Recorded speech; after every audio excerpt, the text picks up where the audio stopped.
Everyone, I'm going to be showing you how I made this simple chiffon top.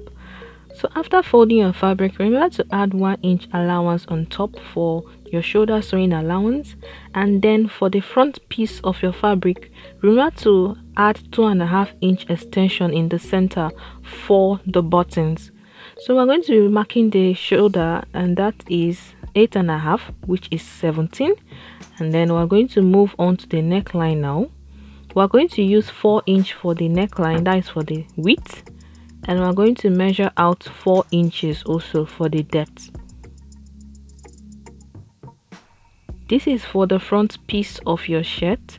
You can use 3 inches for the depth if that is what you're okay with, but I'm going to be using 4 inches for the depth as well. After marking it, I'm going to join this point with a straight line.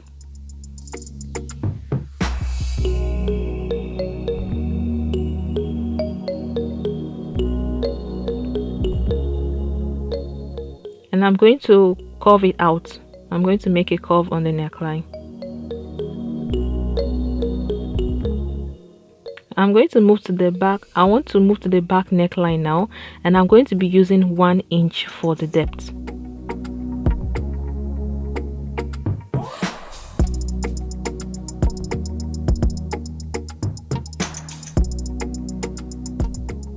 I'm done with the neckline for the back and the front piece.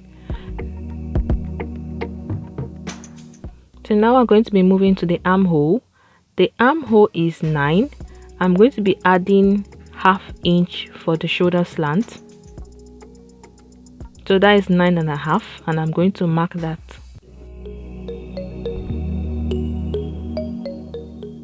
I'm going to join the points with a straight line.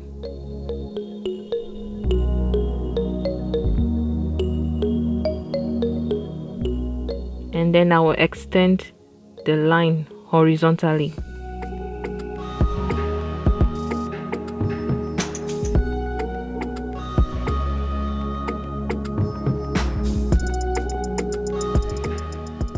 So now I'm going to be applying other measurements. I'm going to be marking other measurements. So I'm going to be marking the shoulder to the bust point, and that is 12 inches. And then I'm going to be applying the shoulder to the half length, which is 17 inches. The full length of this piece of this folded fabric is the length of the top, so I don't need to measure out the length separately anymore.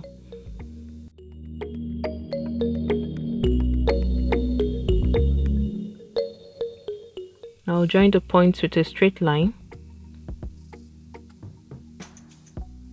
The essence of showing you the shoulder to the bust point is so that you can know where you are going to add your darts, but I'm not going to be using darts for my own.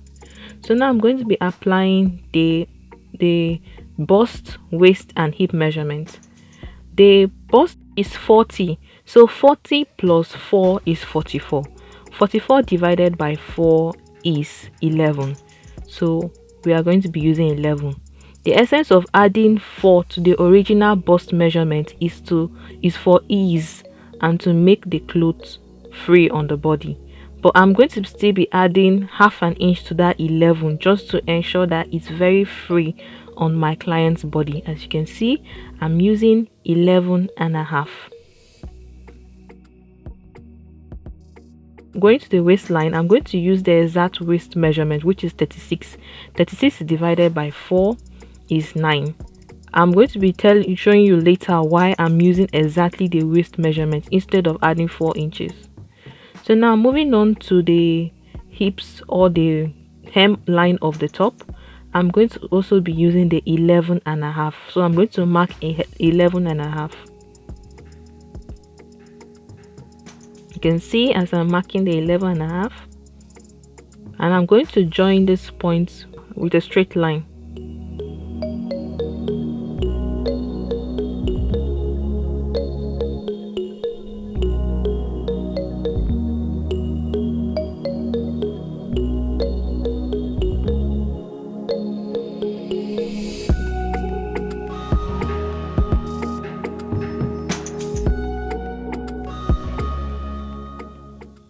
So now we are going to be making the armhole curve, but first we're going to be applying the ½ inch that we added for the shoulder slant. So we're going to mark that and join that towards the neckline, and then we're going to divide this by 2, and then we are going to mark the midpoint and go in by ½ inch. We're going to be joining this point with a curve.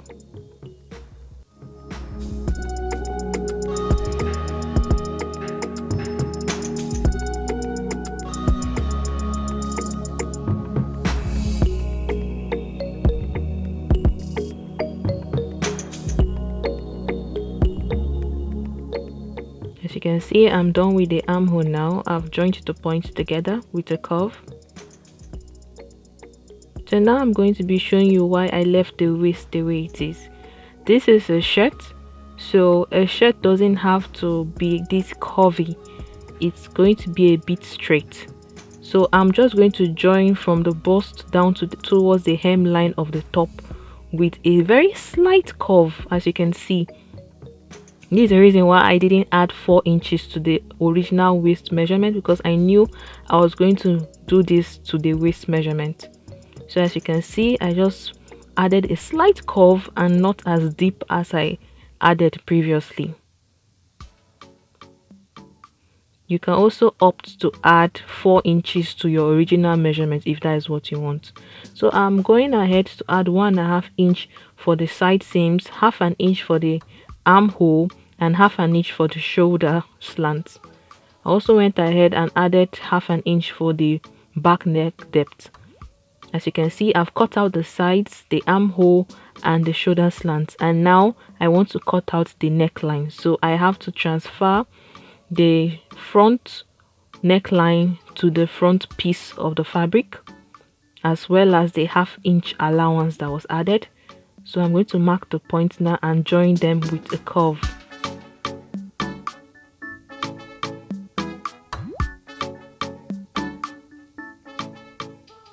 You can see I've joined those points with a curve,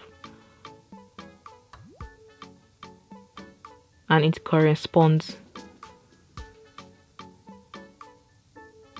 So I'm going to cut this out.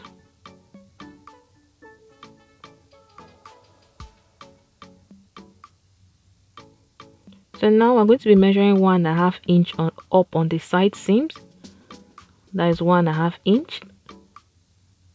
And then from the center front, we're going to be measuring 4 inches horizontally. We're going to mark that, and then we're going to join that point to the other point on the side seam with a slight curve. This is to give the shirt a very stylish look.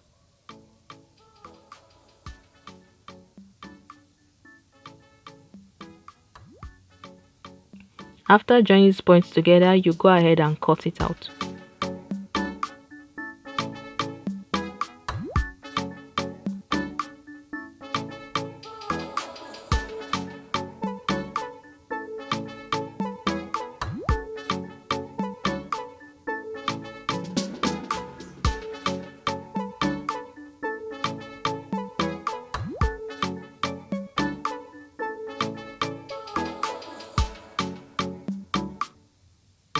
So I'm done with cutting the main bodies.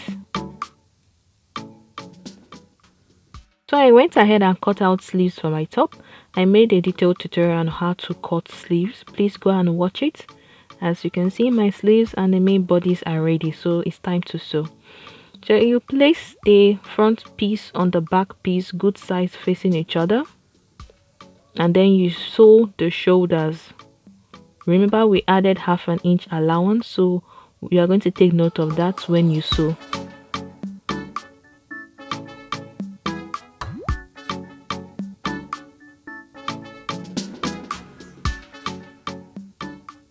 I've sewn the shoulders, as you can see. So now we're going to work on the neckline. So you can actually create bias from the fabric, or you can buy bias that has a matching color, and you're going to finish up the neckline with the bias. As you can see, I've done that. I've finished the neckline with the bias. See how it looks very neat? As you can see, it looks very neat. So now we're going to be folding in the 2.5 inches we added for the button allowance. So you are going to measure 0.25 inch and place it on the 2.5 inch that we marked for the button allowance. Fold in 0.25 inches and then place it on the 2.5 inch allowance we added and sew till the hemline of the top. You are going to do this on both sides. As you can see, I've sewn it. I also sewed the other side. So you go ahead and fix your sleeves to your top.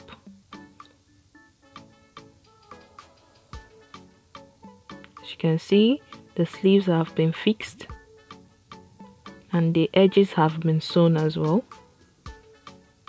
So you go ahead and sew the sides of your top, and then you finish the hem. You fold in the hemline of your top as well. As you can see, I've done that. I've folded in the hemline and I've sewn the sides as well. So now it's time for the buttonholes.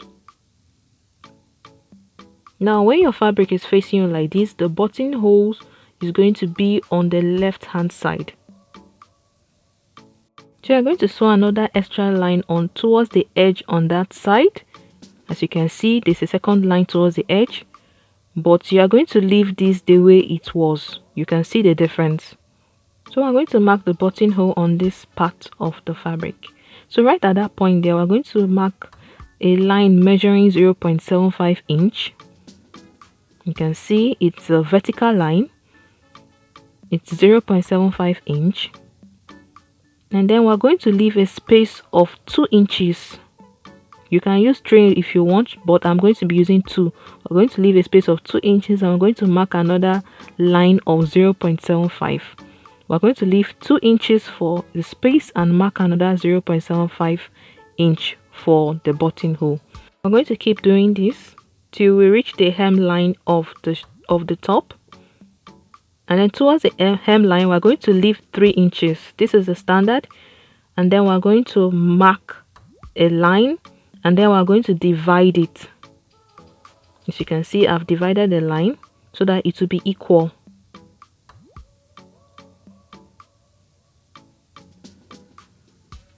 So you can see I've left 3 inches there and I've marked all the buttonholes. So that is where you're going to make your buttonholes on your fabric. So after making the buttonholes, you are going to cut through the buttonholes. As you can see, I've cut through the buttonholes.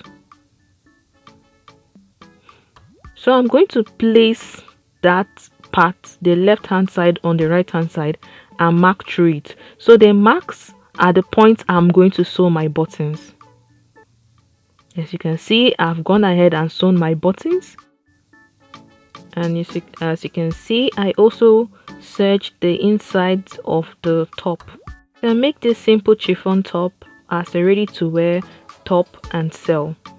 Thanks for watching my video. Like, share and subscribe. Bye.